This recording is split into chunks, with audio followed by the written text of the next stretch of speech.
What you hear is pure acoustic soul. That's the sound of Levi Stephens, a DC-born singer, songwriter, and guitarist who's one of the DMV's best kept secrets. And you'll hear him today on The Sound.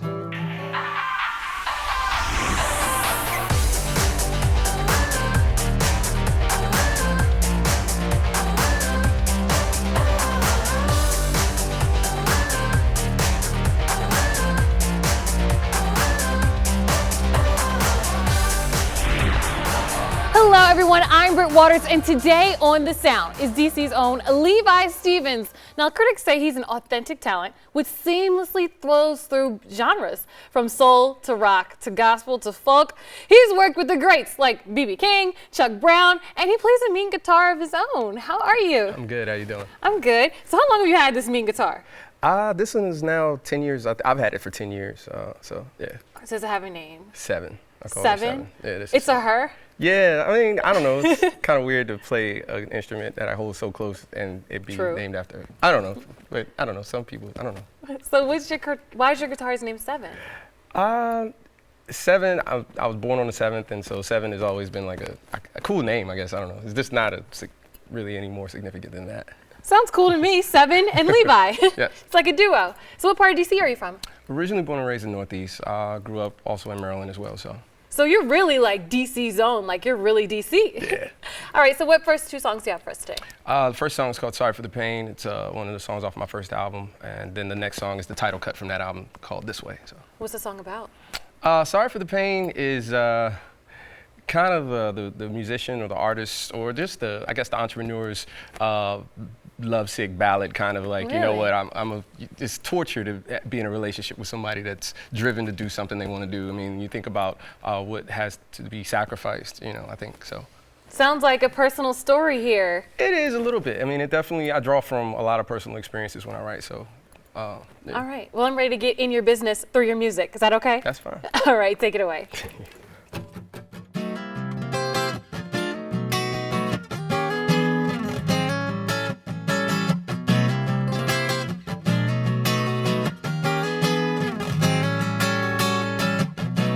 Guess I owe you an explanation for all those open-end conversations that may have left your head full of premonitions. Maybe you have cause for your suspicions. Well, the truth is nothing's really changed, and again, nothing's quite the same. But I hate feeling like it's so wrong and I'm the cause for blame. So I had to write this song for you. So baby girl, you know the truth. In spite of what we've been going through, it's what I had to do. See baby, I'm sorry for the pain that I've caused you. Well, and if you wanna know the truth, baby, I'm still going through. So for all those random change of hearts that can lead tore our worlds apart. So baby, I'm sorry for the pain that I've caused you. Yeah, yeah.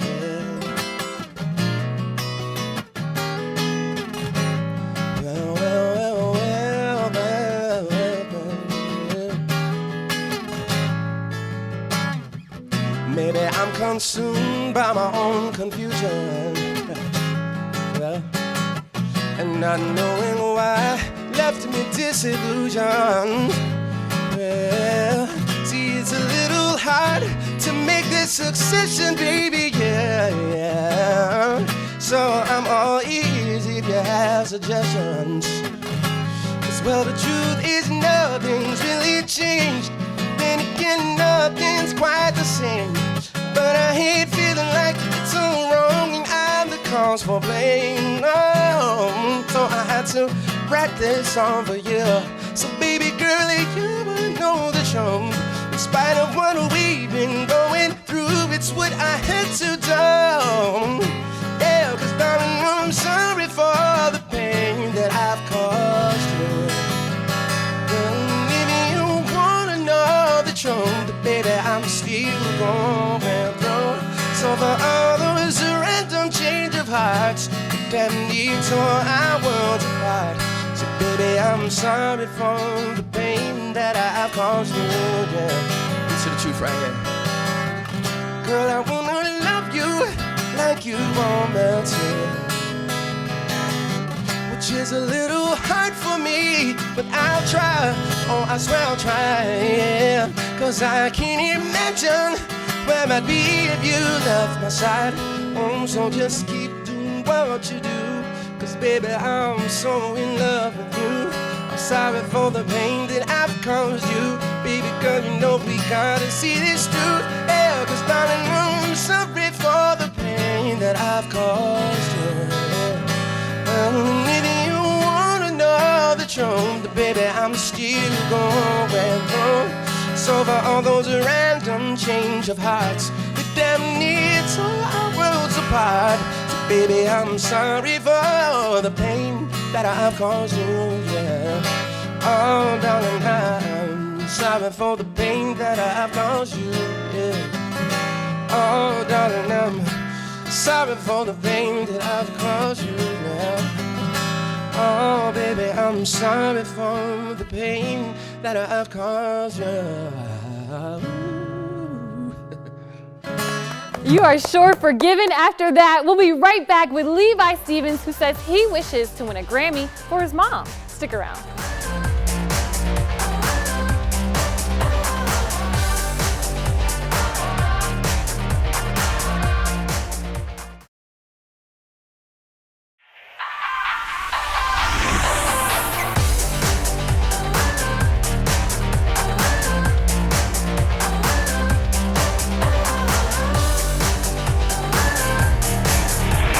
Welcome back to The Sound. I'm Britt Waters with singer, songwriter, and guitarist Levi Stephens. He's been spreading his fusion of soul, rock, gospel, folk all across the country.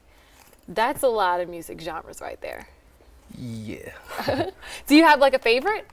Not so much a favorite. I think they all kind of funnel into rock and soul. I think soul and rock kind of start, or, you know, the other genres kind of spiral out of that, rock and soul and blues, I think, so. Your phone is probably so full and you have no space because you listen to all this type of music. I do. I can't even update the software right now 'cause I got too many songs on there. So what do you kind of listen to right now? I'm still on this, well, I listen to a lot of indie music or not really popular. Radio is kind of, well, it's a program, so it's, you know, you kind of get the same thing over and over and over again, but sometimes you like to listen to different stuff. So I've been listening to a lot of pop, electro pop, and I don't know, just then I always go back and forth between blues and jazz, but I've been on this Prince kick lately. Everything has been Prince. Everyone's on a Prince kick lately. Yeah. So is he one of the artists that have inspired you? Oh yeah, I think if you, whether you play guitar or instrument at all, I think Prince was probably a huge influence on just music. I mean, a whole era, I think, in music history is owed to Prince and his creativity and, you know, forward thinking, I think, in that. Would you take risks like artists like Prince do? And what kind of artistic risks have you taken? I wouldn't call, I mean, maybe some would call it a risk. I don't know. I think the departure from straight ahead R&B was kind of the thing that I did. I didn't want to necessarily be branded as an R&B artist. Not because I don't like R&B, but I just felt like in this particular area, and especially with the way R&B is now, I think it's so much of a glass ceiling, and I wanted my music to be a little more broader. And so I think some would call it a risk. I just said, well, I was really just being true to what I was anyway. So you do that more with your lyrics? Yeah, the lyrics, yes, because I like lyrics. I'm big on, you know, lyrical content in music. But it seems to be on the rise. Yeah, well, it's Hopefully. good. It's a good thing. That's a good thing because it's been a bit of a drought lately. I mean, well, I guess I'm gonna say mainstream music. In mainstream music, it's been a bit of a drought. But no, I think more so sonically for me in terms of creating that sound. Like, you know, I try to bridge the gap between country and folk and blues and straight ahead rock, or, you know, and you know, soulful, but not, you know, not necessarily just R&B or not just rock or just blues, but kind of like a fusion of them. And you can lay those lyrics on any of those things Exactly. and still be the same. Exactly, exactly. So songwriting, what was the first song you wrote? I started out kind of writing poetry, and I was a huge County Cullen fan, Harlem Renaissance era poet who was very sort of ambiguous with his lyrics, but it was very heavy kind of stuff. And so I liked what he was doing, and I used to just kind of write my ideas down like that, in that kind of form. And because I grew up singing and, you know, playing instruments, it was like, well, it's kind of weird. So the first song I wrote was kind of like out of a poem, I should say. And I was 16, I think, at the time, high school, and started writing. I wrote the song for the talent show, and everyone else was doing cover songs. So for this talent show, this is the talent show in front of all your friends. This is when you decide to write your first song. Yep. Talk about not playing it safe. Well, I mean, I felt like, yeah, I mean, but that's the kind of boldness or fearlessness that, you know, artists like Prince inspire in all of us. Michael Jackson, they did what they wanted to do because, yeah, why not? Did you win? No, I didn't win the talent show. I didn't Okay. win the talent show. Everyone loved the song, but I didn't win the talent show. So how long have you been doing music? That was high school. I started out doing production and songwriting right after I got out of high school. So like 18, I'll never forget, I got a hold of this Black Enterprise magazine with Jimmy Jam and Terry Lewis from the time on the cover, and they were talking about publishing and writing. And I actually had no desire to be an artist. I wanted to just write songs for other artists. That's all I wanted to do. And so then, I'm glad you changed your mind. You was gonna sleep on that voice and playing all these instruments. I mean, well, that was the fun part about it, writing the songs. It was no pressure, no cameras. You know, I could just kind of live really vicariously through the other artists, and knowing that they were singing the lyrics or the music that I wrote, that was kind of enough for me at that time. Well, I can tell the kind of storytelling aspect of your music. You put like your real life experiences? Where do you kind of get inspired from? I try to mix and match it. You know, I'm a very private person, so I don't want anyone to be like, oh, that song is definitely about, you know, but some songs kind of are telltale signs, but, you know, I mean, you can't help if you're attached to the song or the experience. When you write it, you're going to pull from, you know, the experience, so that's kind Now of you've what been happens. being humble, but we know you've worked with B.B. King, Chuck Brown, who's the Godfather. What can you tell us about Chuck Brown that we might not know? I think everything has probably already been said. Chuck Brown, Uncle Chuck, is kind of like, he's like the uncle. When we were in the studio, like, it was one of those, if you ever had that family member that you get around, you're like, can you tell us that story again? And he would just go into the story, you know, about something from his childhood or something from, you know, whatever part of his life that, you know, a lot of people knew about but didn't really know about. But he would always like share all his experiences, good, bad, or indifferent. And he was very transparent and probably one of the coolest, sweetest people I've ever met. Like, very, very kind. And when we lost him, Beautiful Life, the song, it kind of like made everyone stop mourning and start celebrating his life. What was it like to work on Beautiful Life? Literally, that's what I'm saying. Like, I sat down with him and I pulled out my phone and I had my notes, and I just said, just talk. Let's just talk about life. And he started talking about how, you know, just everything had changed, you know, once he was out of prison, and he changed his life around, and his family became a focus, and raising his kids, and then seeing his grandchildren, and just being on stage and just being around the people. He was just like, I am just happy. He was just in a really good place, and he was just like, I love my life right now. I love the people. I love the fans. He was like, I don't want to call them fans because they're more than that to me. They always will be. And it's stuff like that, you know, that translates really heavy, and that's why DC loves him so much, because he was that way the whole time. And so that was cool. I just started taking notes, and, you know, they just kind of came to me. It was like, what a beautiful life I live. You know, all that I have is, you know, is all that I need. And that's kind of what he was. Very simple. He wasn't about anything else other than family and love and appreciation, you know, for what he has. We got to get you this Grammy, because I feel like the speech is going to be amazing. Yeah, definitely trying to get one. I want one. So how hard is it to get bigger in DC? And DC is filled with upcoming artists. Yeah, I think what we've been doing, or what I've been trying to do in my career, is just kind of a grassroots thing. I don't mind. I mean, I've played on big stages, and then I still do small venues, restaurant, bar clubs, bar gigs, or whatever. And just I believe that the harder or the more work you put in, it kind of, you know, you get your reciprocity. It comes back to you, you know. I feel like I'm sitting here with story time with you. and I love it. That's cool. But we're gonna let you tell another story through your music. So when we come back, it's back on stage with more music from DC's homegrown talent, Levi Stephens. Stick around for the sound.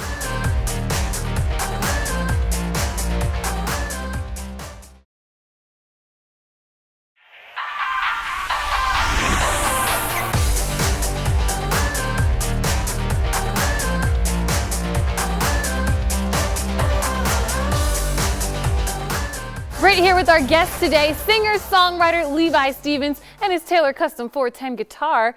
You take that everywhere with you? Yes. Everywhere? Yeah, pretty much. I mean, because I'm always traveling and playing, so yeah, it goes everywhere with me. So do you ever get stopped like, hey, can you play something? Because if I see someone walking around with a guitar, I'm going to ask. I played at the Southwest Airlines counter one time. Really? They saw the guitar, and I checked in kind of early, so they were like, can you really play that thing and sing? And I was like, yeah. And so I just kind of pulled it out and sang a song for them. That's a good place because I feel like tensions are so high at the airport. No one wants to be there. Yeah. That probably calmed people down. It was pretty fun. It was pretty cool. What's your typical audience like when you perform? It really does vary. It's kind of like the music I try to put out in terms of with me acoustic or with the band, just kind of an eclectic, kind of diverse crowd. You know? Okay, so it can go from like airport people trying to catch their plane Right. to like stadium full. Right. Yeah. Sounds pretty fun. So what's behind the song that you have for us next? All right, this song's called This Way. It's the title cut from my first album, and it's probably one of the older songs that I've written. And it was at the time when I started writing it, it was during the Katrina tragedy. And then at the same time, we were involved in 2 wars at the time. So it was like, I literally was just kind of watching the news, and the news was just going back and forth between these 2 kind of horrific events or just things that are, just really bad going on in the world. And so I was just like, well, this has got to be as bad as it gets. It can't get much worse than this. I mean, you got kind of really just a lot of bad, it was a lot of bad stuff going on at that time, I guess so. So when you see things like that happen and you go to write, is that therapeutic for you, or are you more helping the people that will listen to your music? I'm hoping it inspires the people that listens, because it was a song that I had to write for myself to say, you know what, it can't be this way for long. I gotta believe that there's still hope for humanity past this, Hope through music. I'm ready to hear it. Cool. Thank you.